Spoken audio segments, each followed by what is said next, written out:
So this is it, the Cooktown markets, set up here at the Lions Park. And this is the very spot right here where Captain James Cook came in with the Endeavour and beached it to repair it. He hit the reef, out that way, and put a big gash in the side of his boat. Water came in. They threw 6 cannons overboard to try and lighten the boat. Cannons not unlike that one we're looking at right there. And then he beached it here and spent 40 days repairing it. I think 40 days in 1770. And what he didn't realise, and why he was so lucky, in fact his camp spot's over here, is that this particular ground is sacred ground, and the Aboriginal law was that you weren't allowed to spill blood on this ground in anger. So he was very lucky that that's where he pulled up, or things could have been very different for him. And straight across the road here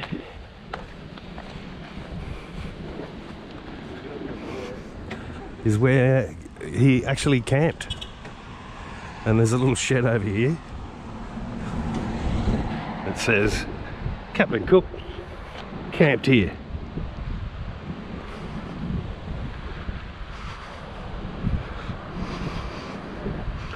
So that's where his men camped, and there's a picture of what it would look like back then in 1770. The locals didn't attack him because they weren't allowed to, because he was on sacred ground. And then off he went, and the locals went back to living as they'd have for, well, at least 65,000 years, possibly 80. And nothing sort of changed for them until 103 years later in 1873, when they discovered gold at the Palmer River, and things changed dramatically. So in September 1873 there was nothing here that white people had done, no buildings, nothing. It was just the Aboriginal land. That was in September 1873. By April 1874, 6 months later, there was 26 licensed establishments here. 26. And tens of thousands of people from all around the world. There was 20,000 Chinese came through here. And they would get off their boat, disembark on their boat, and they would walk single file, you know, in a line up through the main street to go to their encampments and tents and so forth. They wouldn't speak to anyone, they just walk in single file like soldiers. Yeah, so 103 years they would have been talking about that time Captain Cook turned up here, and then they just got swamped. And they ended up with 50 pubs in this town with a population of 4,000, but obviously a transient population of tens of thousands. There's 50 licensed establishments here, but yeah, 26 in 6 months. Yeah, so Captain Cook was pretty lucky to land here where no blood was allowed to be spilled on this sacred ground. Fixed his boat and off he went. And here we are at the Cooktown markets. Kara's been up here talking to a dude who writes books. She's obsessed with writing a novel at the moment. And it looks like she's busy.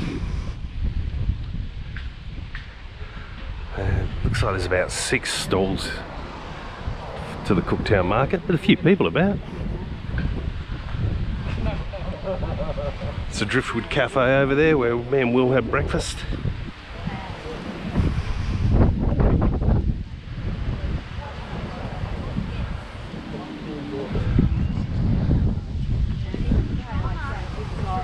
Lots of fruit and veggies.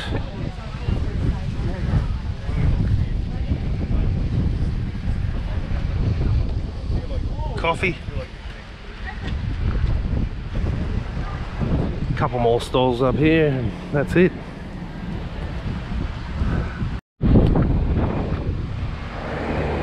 So, Cooktown markets turned out to be a pretty good day. The wind's blowing, but the rain held off, and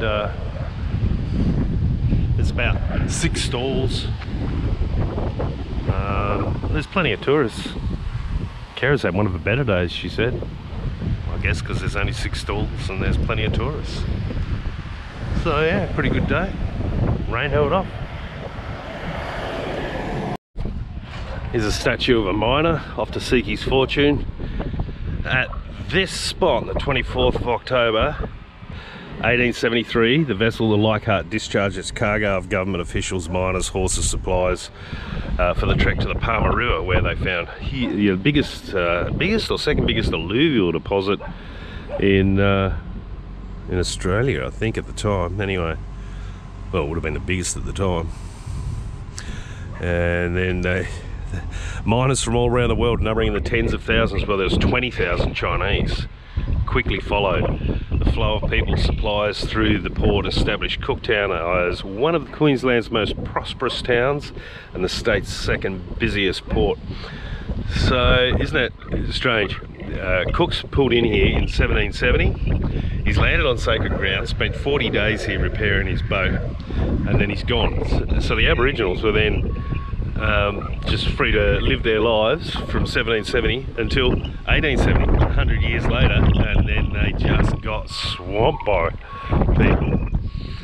So I think I remember reading in September 1873, there was no buildings that had been built by the government, none whatsoever, no private buildings, nothing. There was nothing here. It was just Aboriginal land. That was September 1873. By April 1874, so 6 months later, there was 26 pubs, 26 licensed establishments in 6 months. And they ended up with 50 pubs in this town. There was only 4,000 people, and they ended up with 50 pubs. I think there's 3 pubs now. But yeah, they went from nothing to 26 pubs in 6 months. It's crazy.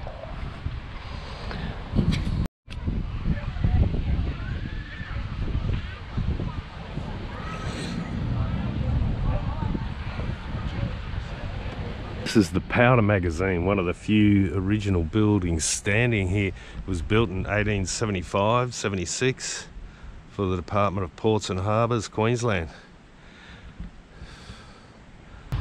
Okay, and they're cleaning out the well, and in the bottom of the well they found 3 cannonballs and a human skull. No other bones were found. I know where the 3 cannonballs came from, but yeah, I don't know where the skull. They've cleaned out the town water supply, which is here. Found 3 cannonballs and a skull. So apparently this entire area, because of the way the soil's structured, it holds the fresh water really close to the surface. So all you've got to do is dig a deep enough hole and you'll get fresh water. And so there's many wells. You walk around here and there's wells everywhere. In fact, they said that they dug over 50 wells, most of them in people's backyards and some of them on public land, until 1993 when they ran a pipeline from the Annan River. Yeah, 3 cannonballs and a skull in the town water supply.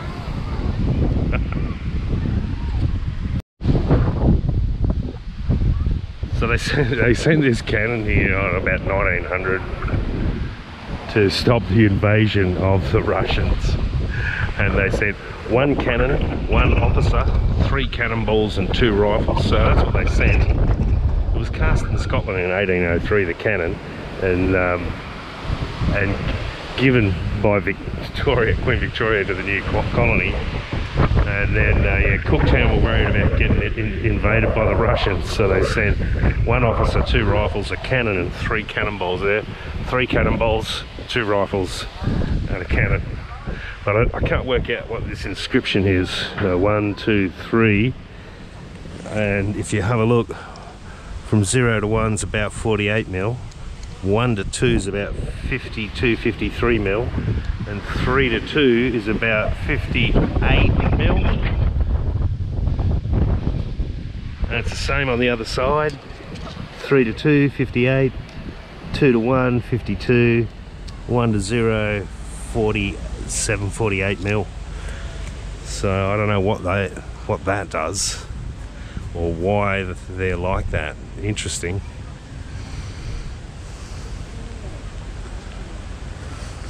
Yeah, anyway, 2 rifles and 3 cannonballs and a cannon to keep the Russians out.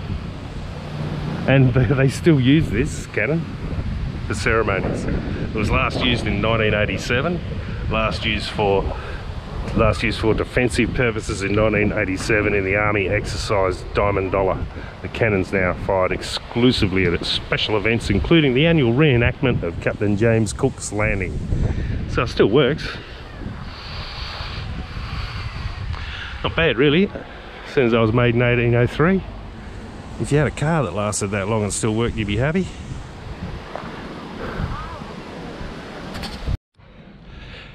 This is the Cooktown Museum. Beautiful looking building.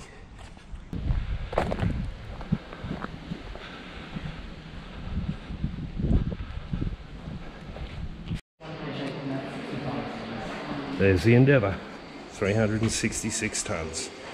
Strange shaped boat, isn't it? That's the one that Cook floated here and had repair here at Cooktown. He came in and got repairs. And he was lucky enough to pull up on sacred ground, but there was not allowed to be any blood spilled out, otherwise he'd probably be dead. Oh, we're scuba diving on cannonball. Cannonballs. Hey, Kara. There's a White House live from Paris. Yeah. It says Paris now.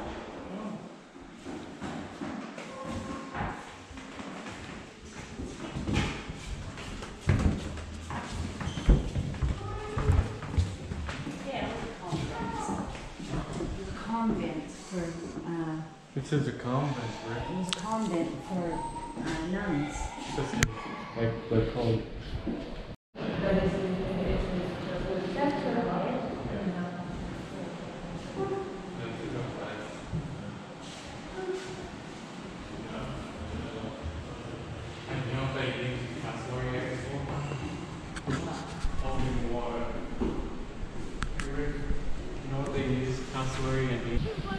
Cooktown, Botanic Gardens.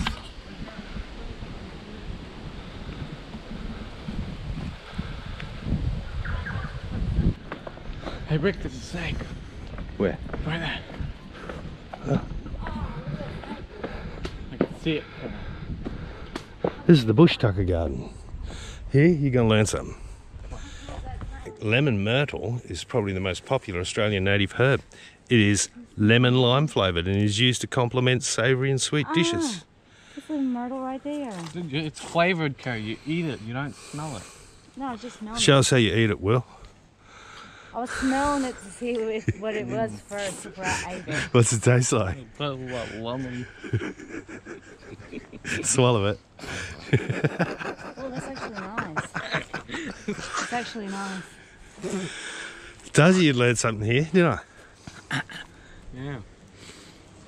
The fruit of the Davidson's plum has a tart plum taste. Its popularity is increasing. Did you know Australia's most popular bush food is the macadamia nut? I have never seen a red frangipani. Smells like ink. You've never seen a red frangipani? No. It smells like ink. Smell it. It smells pretty good. It smells like ink, Carol. It does. You It's dip- not quite fragrant. Not as fragrant as the other one. You dip your nose. The foxtail palm there, look, I think they were discovered in about 1980 up in the Cape, I think. Named the foxtail palm because of the fronds appearance of a foxtail. Most of the world was unaware of the existence of this spectacular palm until 1978, when an Aboriginal man brought it to a botanist and the world's attention. After it became known to the world, the seeds of the foxtail palm were so highly sought after that a thriving black market trader formed.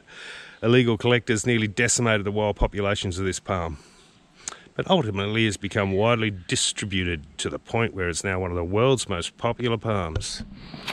There you go, 1978.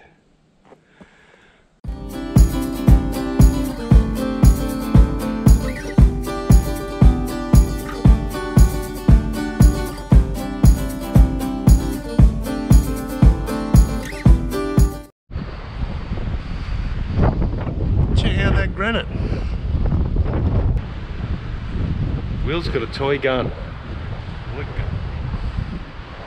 You should be able to get in there. There's a set of Crocs. Look out, there's Croc! Two of them! There's 2 Crocs here.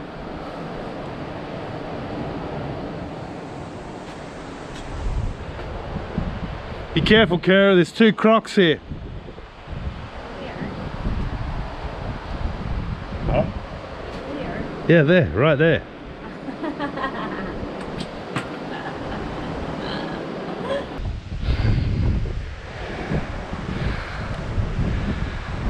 Aren't they? They're cool, aren't they?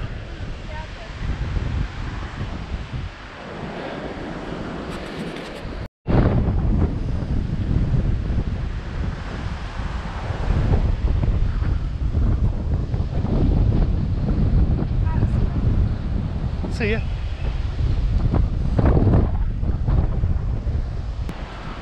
What's Kara made there, Will?